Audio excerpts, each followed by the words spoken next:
consultant.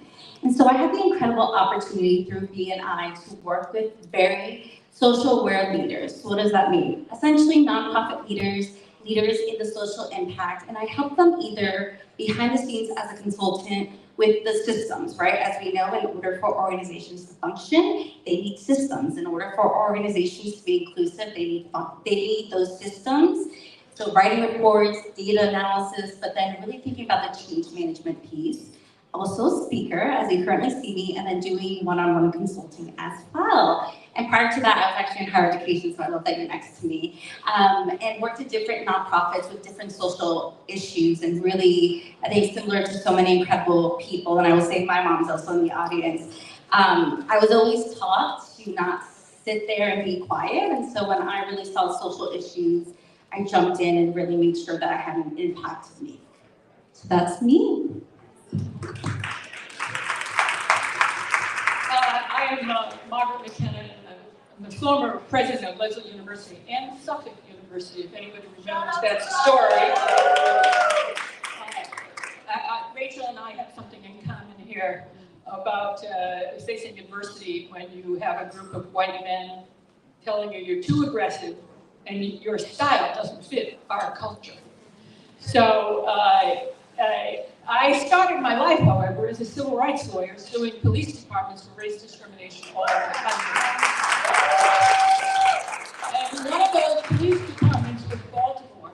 And I'll never forget the police chief when we asked him, why aren't there women on your police force? There are none. He said, women are little balls of fluff that need to be protected and cherished. They should not be police officers. So that was my first professional career, and I'm probably one of the, if not the oldest, one of the oldest people in the room. I bet I am the oldest person in the room. So I have a longer career, but I worked in the White House with Jimmy Carter as a deputy counsel. I then was at Harvard at Radcliffe for 4 years, where having grown up in Central Falls, Rhode Island, people kept correcting me about how I said things, because I did not go to Harvard. Then I was the president of Lesley, the president of the Walmart Foundation, the head of Suffolk, and now I mentor people primarily. I'm involved in a lot of work, none of which pay.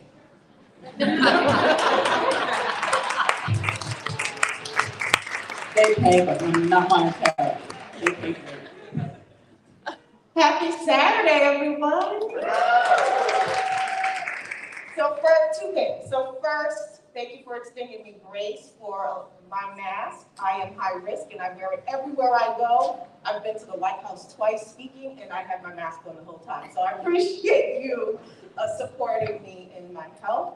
And then the second thing is, I am a bit underdressed. I feel like, I'm in here, I'm looking at all of you amazing, beautiful women here, all styled up, and I am just so grateful to be in this space with you. And so I'm going to glean some of your fashion and all the other stuff later. But the most important things to know about me are, number one, I was born and raised in Boston. This is my home. I've left and come back several times. Number two, that I am a wife and a mother. My husband and I have 5 children, 5 grandbabies, 2 children still at home. Life is real, and that's why I really, it's very real, inexpensive.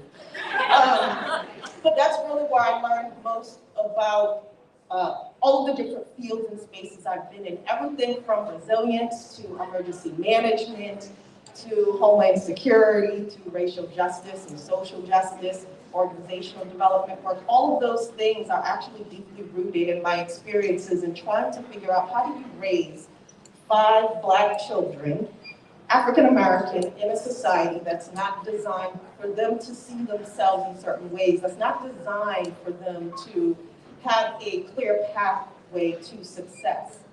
So everything that I do is really informed and centered on how do I make sure that the future is going to be better for them, for their children, their children's children, but also how is it going to be better for Black communities. So my focus is on Black communities, and as many of you know who focus on particular demographics, that means you still help everybody who comes to you, right? And so for the business side of things, on all ACEs, we do diversity, equity, inclusion work focused on racial justice. and all of the things that you've already heard about what that looks like. And then on the last other half that I'm wearing today is as the Executive Director of Next Leadership Development, a nonprofit with the mission to strengthen resilience of Black communities around the country. That's amazing. So, round of applause. So let me tell you, I'm sitting here taking it in and noticing now we have 3 different cultural backgrounds, probably generations, and so we're going to learn a lot today. And you're lucky you're not size 9. Because Betty and I have a dress swap that we're going to start. We're going to do size 9 people. Please let us know as well for shoes, but you look great. So we're going to jump right into, I think, what we've heard as a theme today, which is how do we get to where we are? And we talk about barriers and what does that mean? I think barriers could be both cultural and really societal, right? It could be part of your environment, but it could also be professional and personal. So I'd like each one of you to think about, and I'm going to start with you in the middle, because you're looking at me, so why not? And thinking about, you talked about you've done a lot of great positions, you've lived in a lot of different places. What does breaking barrier look like? And share with us an instance where someone said to you, you know what, here's a barrier and you broke it, but how did you do it? I would say the first barrier I broke was going to law school, because I went to law school in 1967. Most of you weren't born, I know. But, and I graduated in 1970. I went to Boston College Law School, and there were 15 women in the whole school out of 600. We wore dresses in pantyhose to school, to class. And we were all called on to describe rape, right? That was what we did in law school. So it was amazing at the time, women to go to law school. By the time I graduated in 1970, that number had moved from 5% to 30% of entering class. I was right on the cusp, right on the cusp. So just maneuvering through law school as a woman, it was very complicated.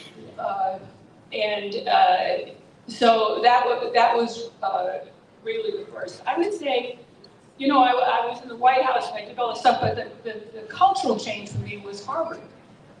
Because everyone else had gone to Harvard or to Yale or to Mount Holyoke or somewhere, and I went to Emmanuel College, right? Catholic Women's College in Boston. And their background, I'll give you an example of it. This is one of the 7 sisters, right? Now they're not sisters, they're sisters and brothers. Mount Holyoke, Vassarella.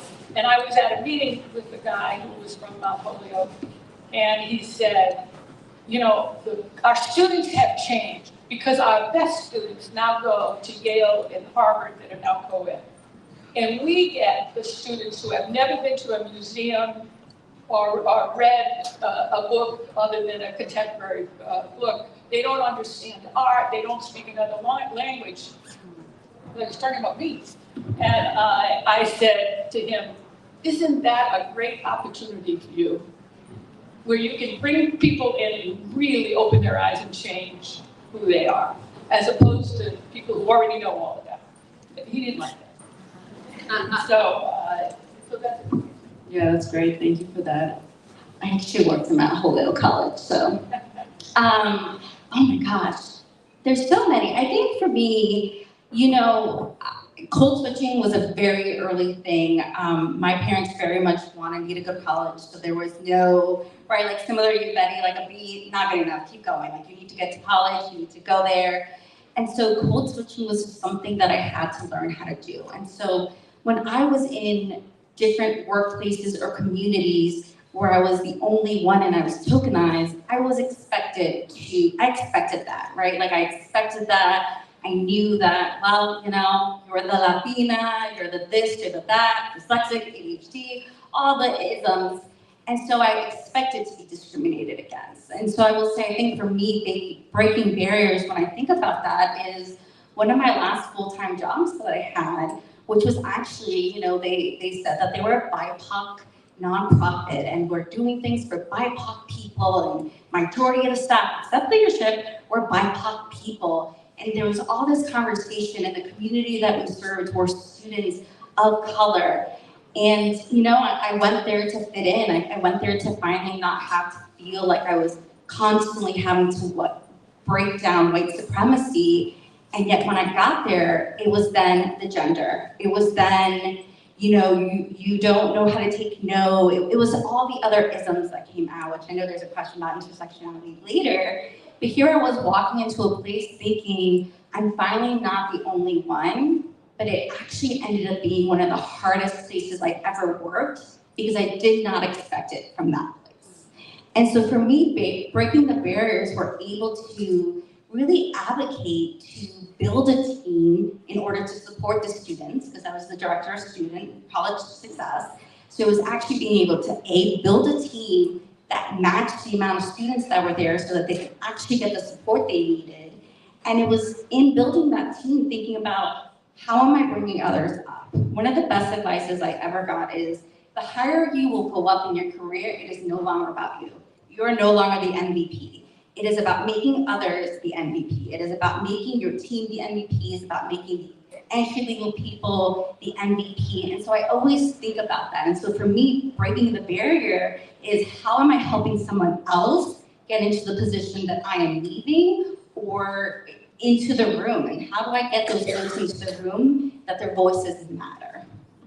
Thank you for that, and I want to have you answer the question as well, but something you said that I want to get back to, and we'll come back to, is really, do you even understand you're breaking the barriers? And when you do, how did that happen? And you talked about allies and inclusivity, which we're going to get to, but for you, what did it look like, and when did it happen, and how did you do it?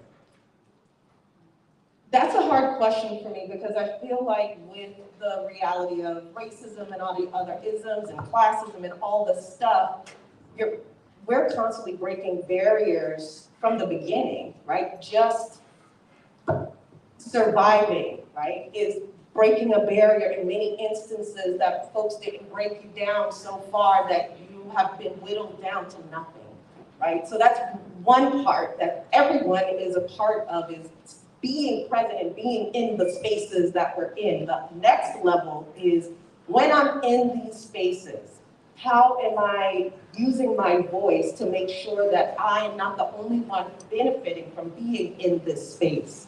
See, a lot of times when we are a part of marginalized groups, we get into these predominantly white spaces or spaces that have a lot of power in them, which aren't always predominantly white.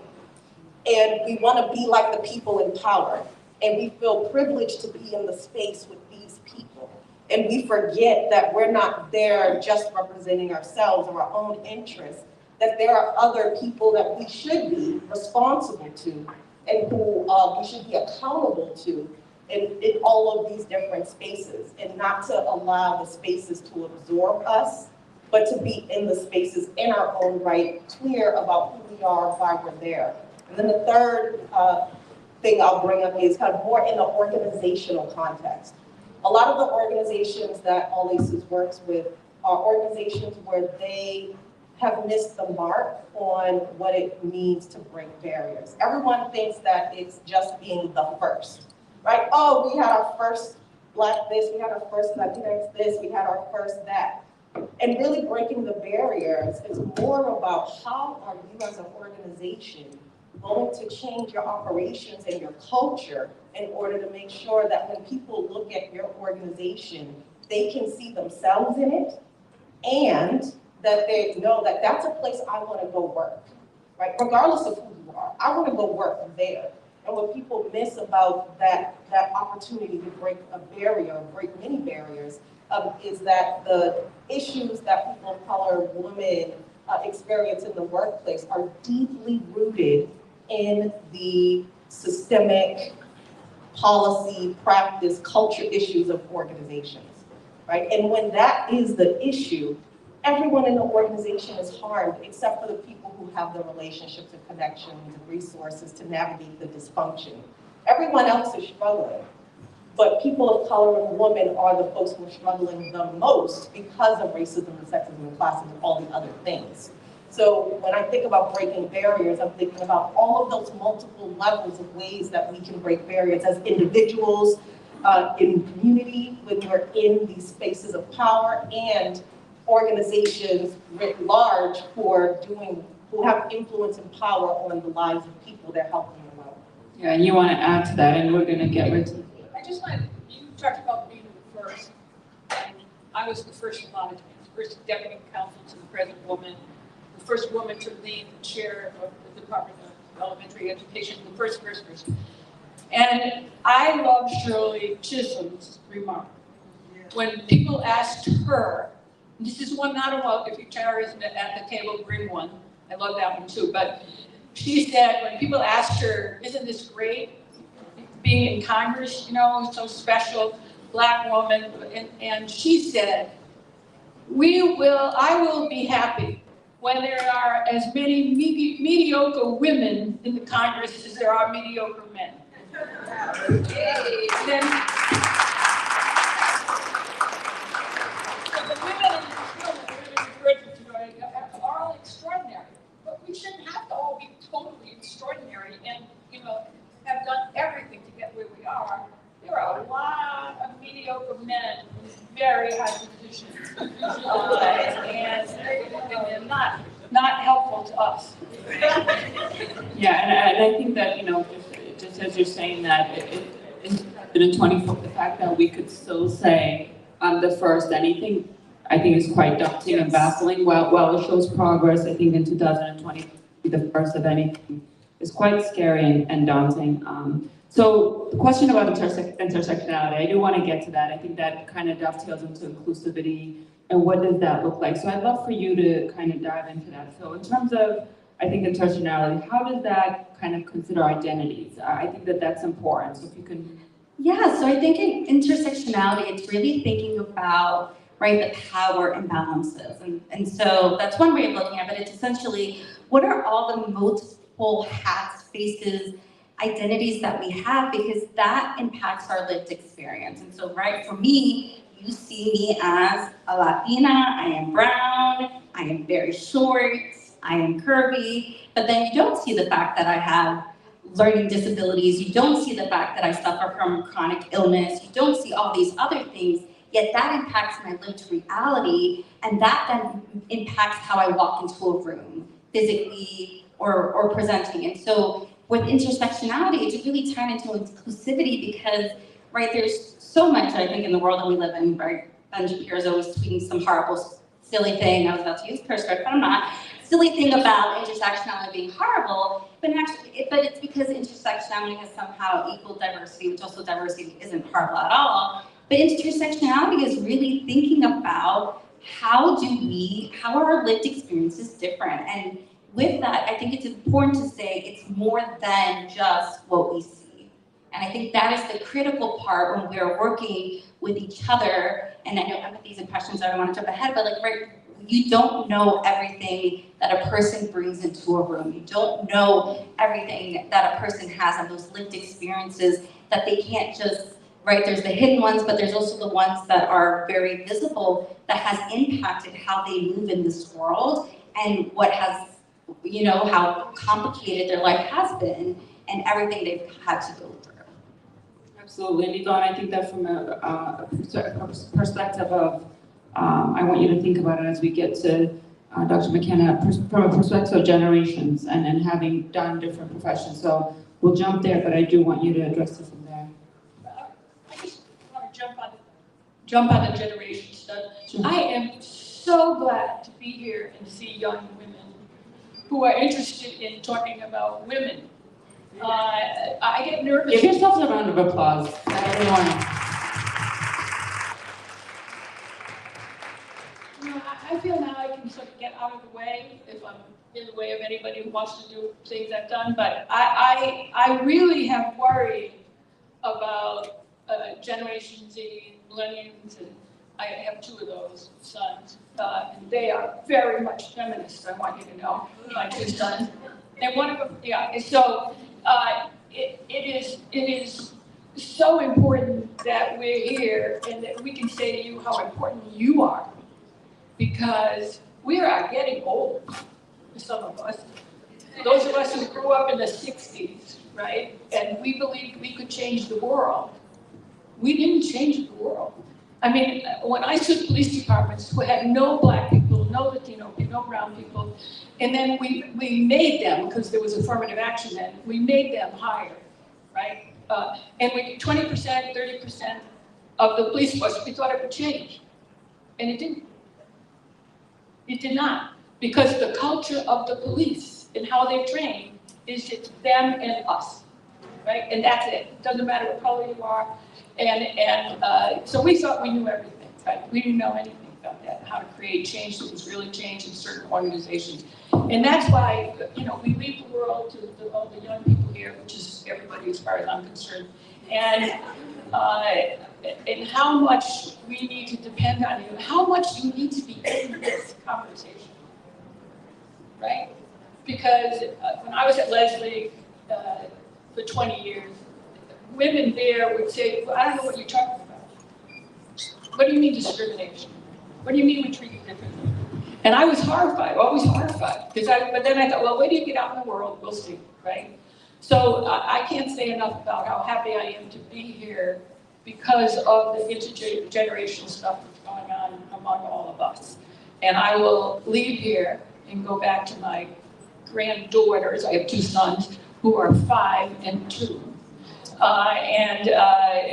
And feel much better about the world. Thank you for that. And thinking about it, that's a powerful place to be, to teach the next generation and going on towards that. I'd love for you to answer the question as well.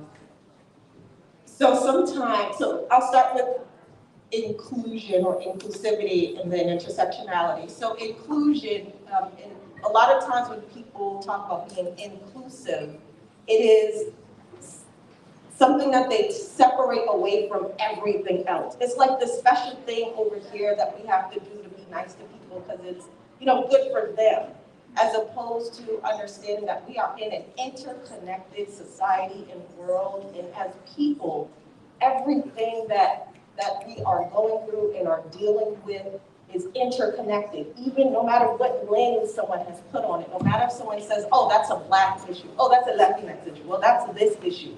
We are so interconnected. It's important for us to be able to see ways that we can stay connected to each other, even when we're in these professional environments. So when I think about inclusivity, I'm thinking about how organizations as well create the types of environments that facilitate ways for people to care about themselves, take care of themselves, care about each other, take care of each other.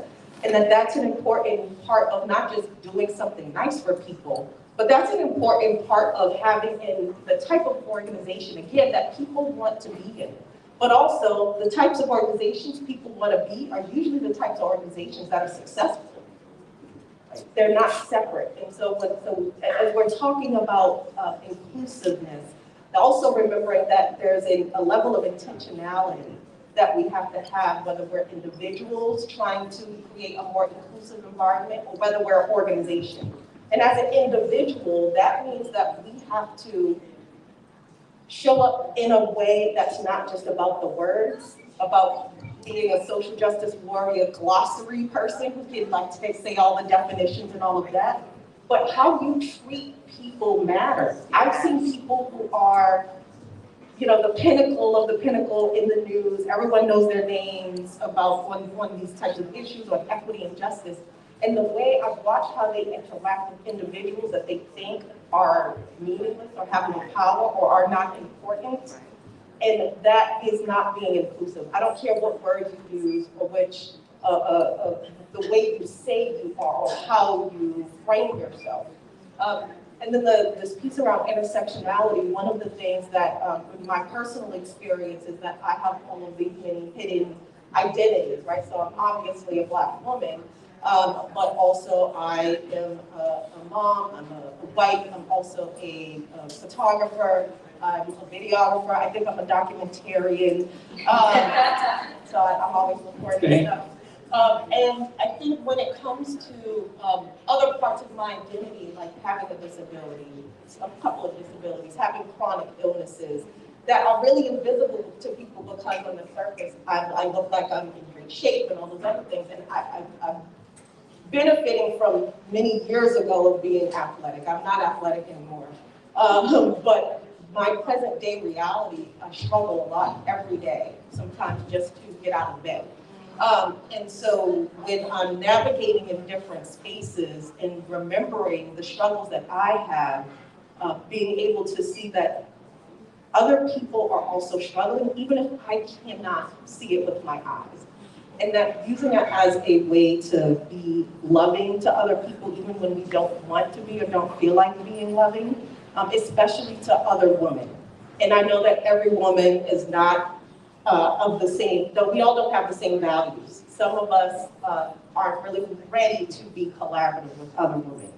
Some of us, women like that, right? We're not really, some folks are just not ready. And that's okay too. Just find the people who are.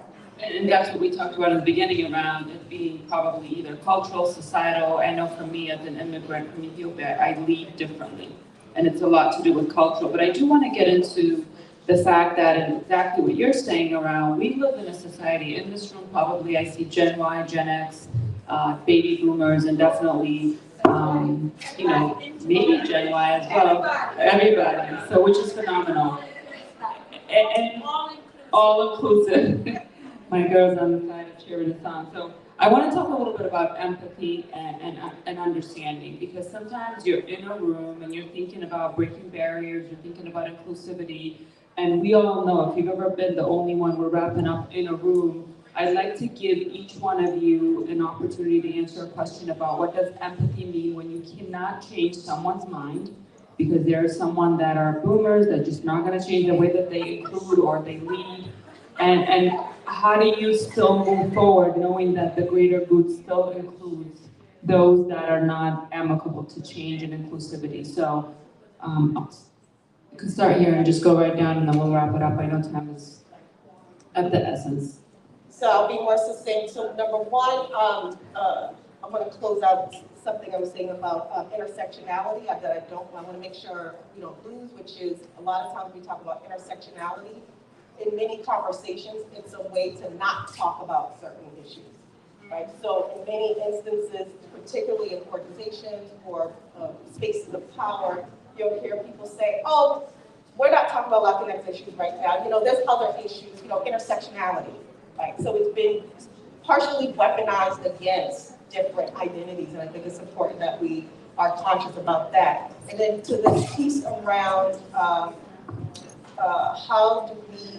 how can we be empathetic to people who may not be aligned? Who may not be aligned, not that easy for them. Yeah, change isn't easy for anyone, and I think sometimes when we're doing equity and justice work, we forget that we too had a journey we had to take and that we're still on. We don't know everything.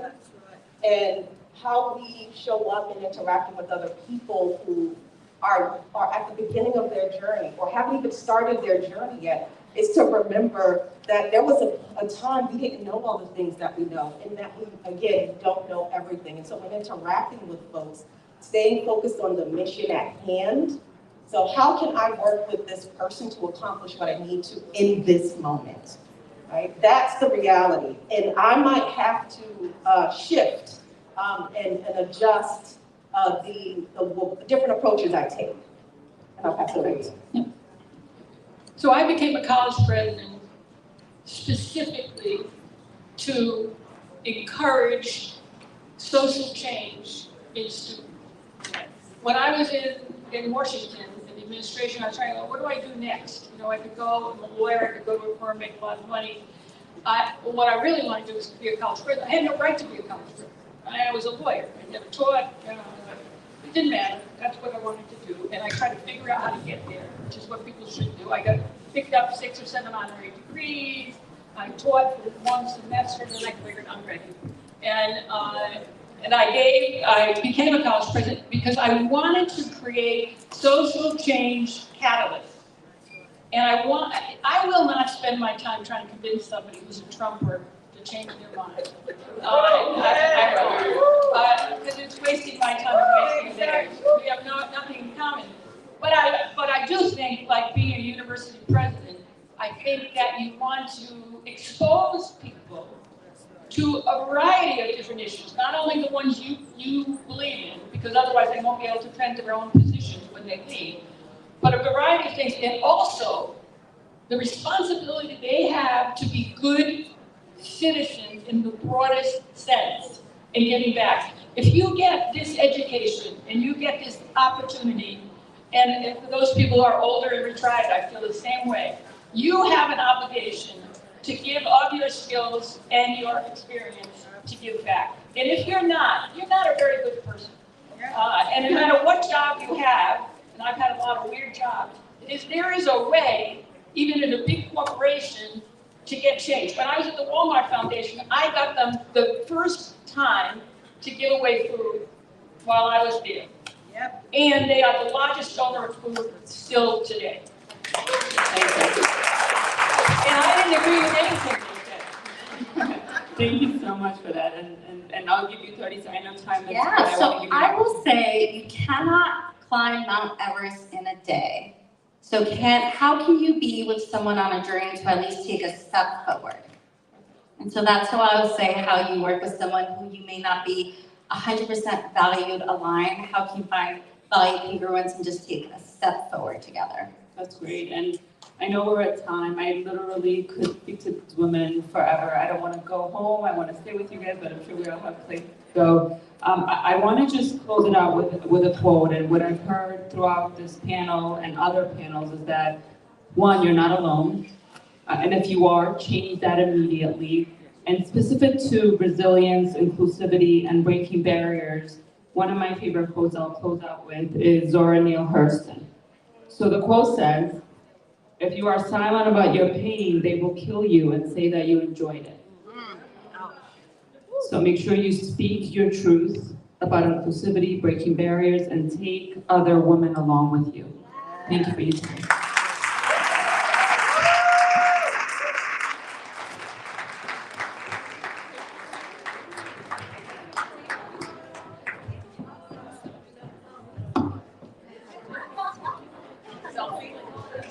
Let's get a round of applause, please, for these ladies and for all of our panels today. That was our last panel for, no, we're not, no. For our Power of Women Summit. What incredible stories that we've been hearing today. It's definitely been an inspiration, especially to kind of realize that some of these stories are really not that different from our own stories. And I think the common denominator today is that there is power in numbers. In the fact that we're all here today on the weekend, on a Saturday, to celebrate women is just absolutely amazing. So I just want to end this day with a very, very special person. If you can hear me, clap once. Woo! If you can hear me, clap twice. I promise we're almost done. We're going to have plenty of time to go shopping, get your headshots done, but just bear with me, stay, because this last person we have is going to be a special treat. If you can hear me, clap once. If you can hear me, clap twice. There we go, thank you. So I actually want to give the stage to an award-winning poet, Amanda Shea. She has actually crafted a very special poem today just for this summit. So let's just take a moment once again, like I said at the beginning. Let's center ourselves. Let's remember why we're here. We're grateful. We're surrounded by greatness.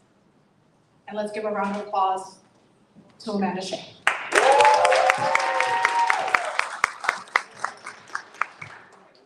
Hey everybody. I ain't gonna lie, I'm tired. As a woman, we have multifaceted, different identities, so many different obligations, and I just came from Maryland, Baltimore to be exact. We literally just drove 7 hours. I changed in the car. Please don't judge me. But I am showered. I promise you that, I am showered.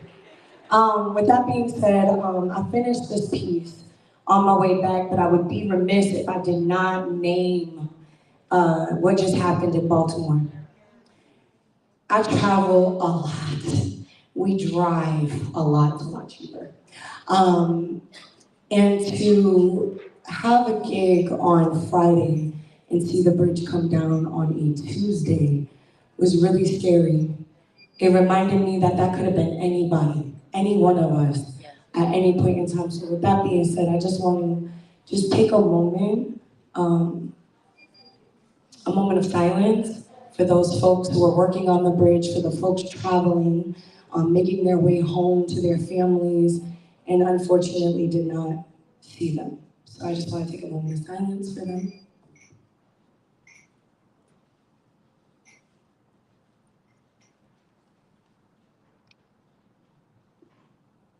Thank you. This piece does not have a name, but it is dedicated to all of you. We as women, again, go through a lot. And I wanted to start it off with a quote from America Ferrera, who said, "My identity is not an obstacle, it's my superpower."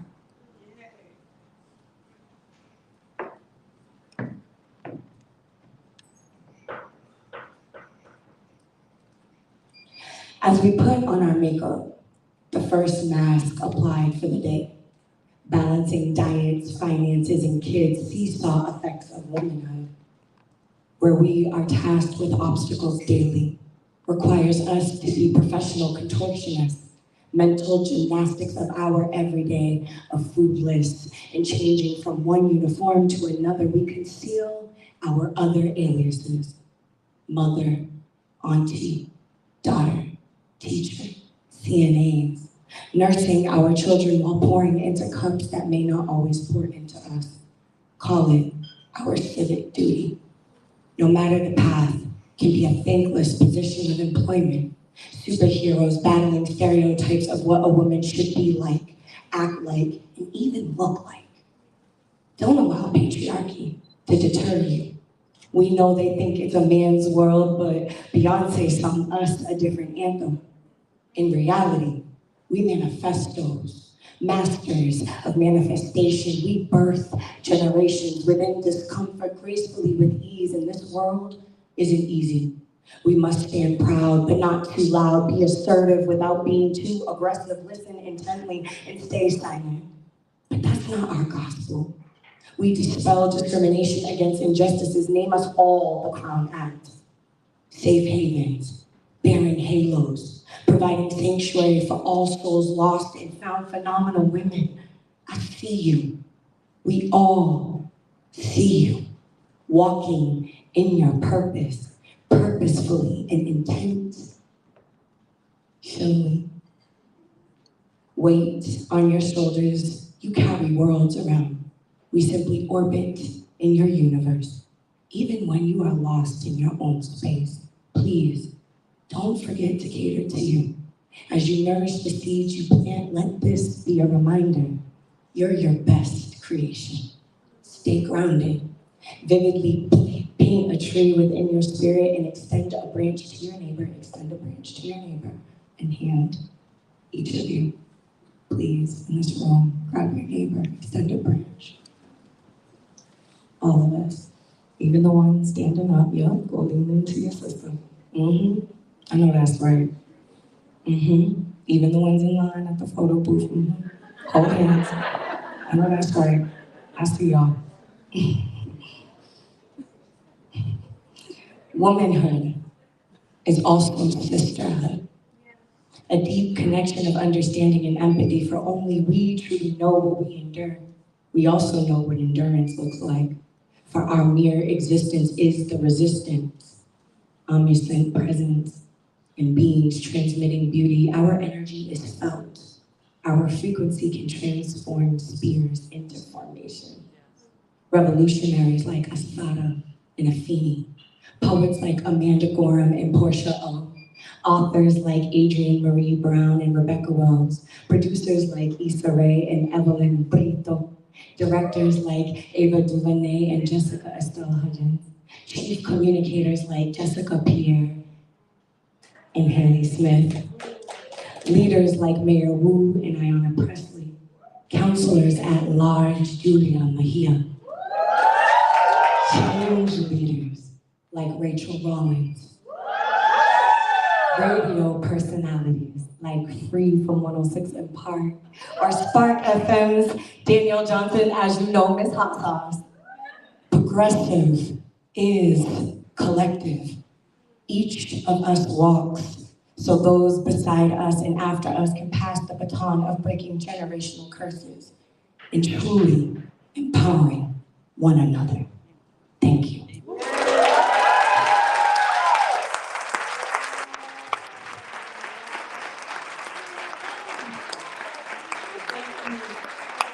Listen.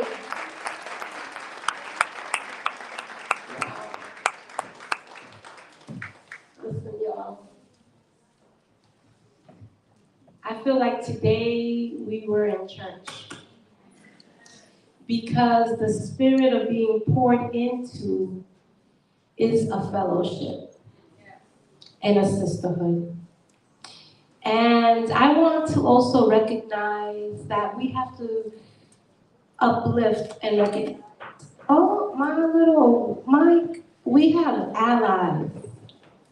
We are here talking about women of color, but we have our white allies in this space lifting us up, showing up. Listen, LGBTQ+, it's all of us. In every space that we walk into, we bring our full selves along. And this is what it looks like when we step into our power and recognize the power of women. Yes. The power of women lives inside every single one of us, all day, every day. Okay? All right. And I know Vanessa's being, oh, there's Vanessa. We're gonna come to a close because we're gonna transition into the marketplace, into a little bit of networking, but I really want to close in gratitude.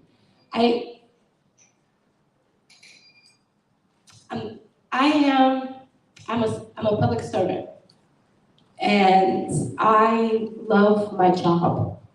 I really do. I love to be of service, and I love my people. And it is not easy to run for office when you have less than everyone else. And when I set out to do this fundraiser, because you all just being here, without probably even knowing who the hell I was, some of y'all bought tickets to come to this event because you wanted to be in the Power of Women Summit, but you have also supported my campaign so that I can keep serving my people. So I want to say thank you. I want to thank, everyone who made a donation, everyone who participated, but this wasn't about my campaign, and this was not a political affair. This was intentional to create space for women to empower each other. I want to say that again. This was a place for women to empower each other. And all you have done is that plus empower me by supporting me by showing up today. So thank you. Vanessa, listen. Don't make me cry. No, I'm not gonna make you cry. Go for it. No, because she invited me to a women's event a few years ago, and I came in as a speaker. And there were some of the vendors that were here that poured so much into me when I was there. And when she said to me that she wanted to do something in Boston, but everyone shut their doors and wasn't willing to do it, I was like, let's go. We're going to figure this out. And she put her heart and soul to create this space for you all. So can we thank Vanessa? Look at that. Standing ovation, Vanessa.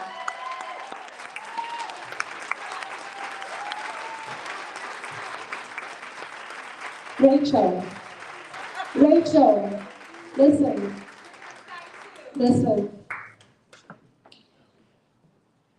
I asked Rachel if she could come. This was her debut. This is the first time she's been in such a public space after she was attacked, because that's what it was. and for you to bring your full self into this space. And trust me.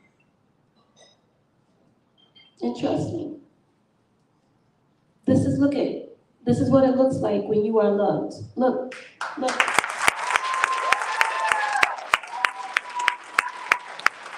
Listen, shouldn't Rachel have her own show about reclaiming our stories? You are going to have your own show. And could we make sure we keep her uplifted, y'all? Please. And woke.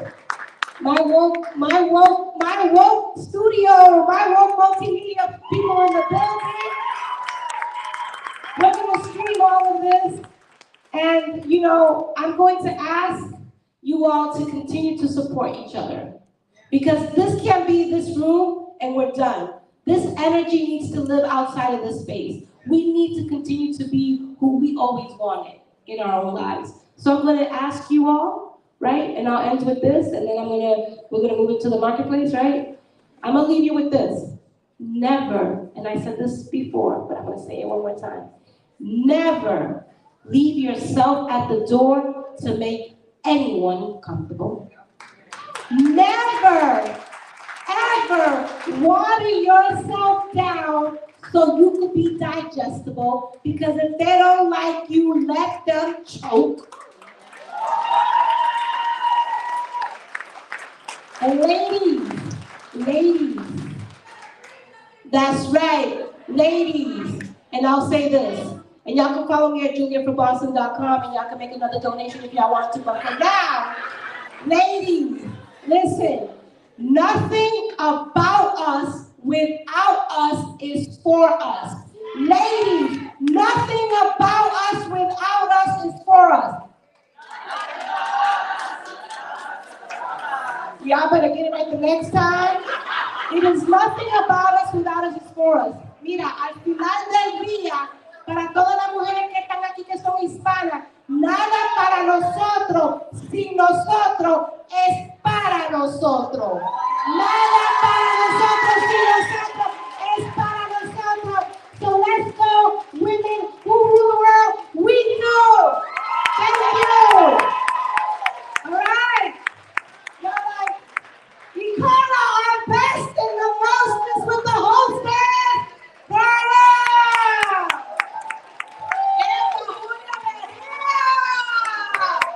Thank you so much, everyone. And this is why we're here today, to support every single one of us. These stories, Vanessa, thank you. Look at this. This is what you have created, a safe space for so many amazing women. And now we get to enjoy and also support some of those amazing business owners. So once again, a big round of applause for this amazing summit, Power of Women. Thank you, Vanessa. Thank you, Julia. It has been a true honor to be here with all of you today. Julia, we'll see you next year. We'll see you next year. Please, we have tiny tattoos, headshots, a marketplace representing over 24 businesses. Please network. Don't be afraid. Don't be shy. Come take pictures on the stage. Come talk to Sydney. Come talk to Juliana. Come talk to Julia. And thank you. And on your way out, we have some delicious gorgies and Topo Chico. No rush. We have 45, 50 minutes left. We also have a